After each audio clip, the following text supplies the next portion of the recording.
दोस्तों, हाल ही में Tamil coast guard ने श्रीलंका की ओर से आने वाले कुछ लोगों को पकड़ा। उनसे पूछताछ करने के बाद पता चला वो श्रीलंका के रहवासी है और वो भारत में शरण लेना चाहते हैं श्रीलंका की आर्थिक संकट से बचने के लिए। भारत के दक्षिण पूर्व में स्थित श्रीलंका अपनी सुंदरता से दुनिया में जाना जाता है। यहाँ पर नेचुरल ब्यूटी के साथ साथ कीमती स्टोन्स, टी प्रोडक्शन और सिनेमन के लिए भी ये प्रसिद्ध है।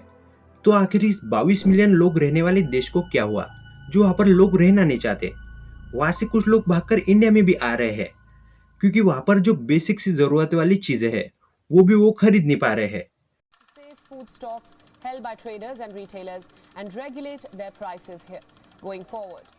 श्रीलंका आज फ्यूल से लेकर food, electricity, medicine, paper, milk, gas cylinder जैसे रोज लगने वाली चीजों की कमी के कारण श्रीलंका के लोग जूझ रहे हैं। जैसे पेपर की कमी के कारण स्टूडेंट एग्जाम नहीं लिख पा रहे हैं। लोगों को फ्यूल खरीदने के लिए कई लंबी लाइनों में खड़ा रहना पड़ रहा है।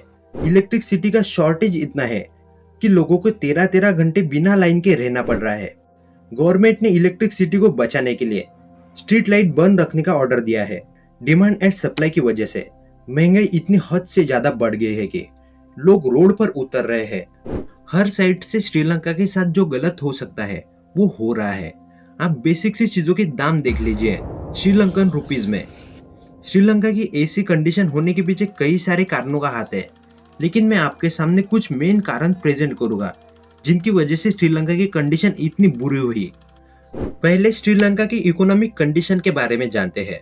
श्रीलंका देश चलता कैसे था। दो मूल सेक्टर की वजह से श्रीलंका देश थोड़ा थोड़ा रास्ते पे था। पहला है टूरिज्म और दूसरा है एग्रीकल्चर सेक्टर।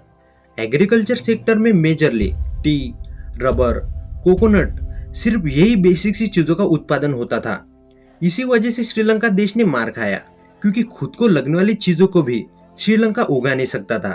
वो चीजें भी उन्हें बाहर से मंगवानी पड़ती थी।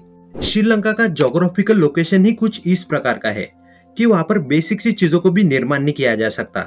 और रही बात बाहर से मंगवाने की, श्रीलंका के पास पैसा ही नहीं है बाहर से मंगवाने के लिए।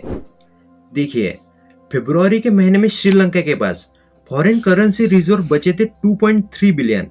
अगर जनवरी 2020 से कंपेयर करो तो 70% नीचे गिर चुके हैं। किसी भी देश के पास फॉरेन करेंसी रिजर्व बहुत कम बचे हो तो उसे बाहर से कुछ मंगवाना बहुत कठिन हो जाता है। और श्रीलंका के पास तो सिर्फ सेविंग इतनी बची है कि वो 20 या 25 दिनों का ही गुड्स इंपोर्ट कर सकता है। इसके अलावा श्रीलंका के सिर पर बहुत सारे देशों का कर्जा भी है, जिनमें से अकेले चीन का श्रीलंका के ऊपर 5 बिलियन से ज्यादा कर्जा है। एग्रीकल्चर सेक्टर पर एक और चीज ने इफेक्ट डाला, वो है ऑर्गेनिक खेती पर जोर डालना और फर्टिलाइजर्स पर बैन लगाना। सरकार का ये सबसे बड़ा फैसला सबसे महंगा पड़ा। दरअसल सरकार ने केमिकल फर्टिलाइजर्स को एक झटके में पूरी तरह से बैन कर दिया। इस फैसले से श्रीलंका का एग्रीकल्चर सेक्टर बर्बाद हो गया।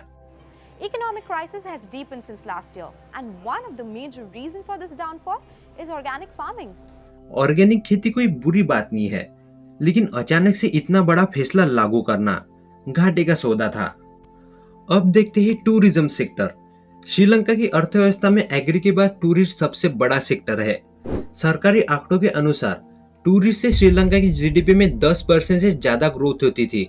कोरोना महामारी की शुरुआत के बाद 2.5 साल से ये सेक्टर तबाह है। श्रीलंका में सबसे ज्यादा भारतीय, ब्रिटेन और रूस के टूरिस्ट जाते थे, वो आज टोटली बंद हो गया है और अब ऐसी कंडीशन में कोई जाना भी नहीं चाहेगा। अब देखते हैं राजनीति की वजह से किस प्रकार श्रीलंका पीछे आया। आज जो भी श्रीलंका में हो रहा है वो कोई आज का होने वाला हादसा नहीं है। कई सालों से श्रीलंका इन प्रॉब्लम से जूझ रहा है, जब से ये राजपक्सा फैमिली गवर्नमेंट को संभाल रही है। इनडायरेक्टली राजपक्सा फैमिली ही श्रीलंका को चला रही है। गोटाबाया राजपक्सा श्रीलंका के president, Mahindra Rajapaksa prime minister, Basil Rajapaksa finance minister, ऐसे ही करके पूरी फैमिली राजनीति में है। महिंद्रा राजपक्सा के बेटे नमन राजपक्सा मात्र 24 साल के थे जब उन्होंने पार्लियामेंट में कदम रखा था। आज वो उनके गवर्नमेंट में मिनिस्टर ऑफ स्पोर्ट और यूथ के पद पर है। इनके नाम पर कई सारे मनी लॉन्ड्रिंग और करप्शन के केसेस है। महिंद्रा राजपक्सा रूल के दौरान ही लगभग 3 दशकों से चले आ रहे हैं श्रीलंकन सिविल वॉर हुआ था।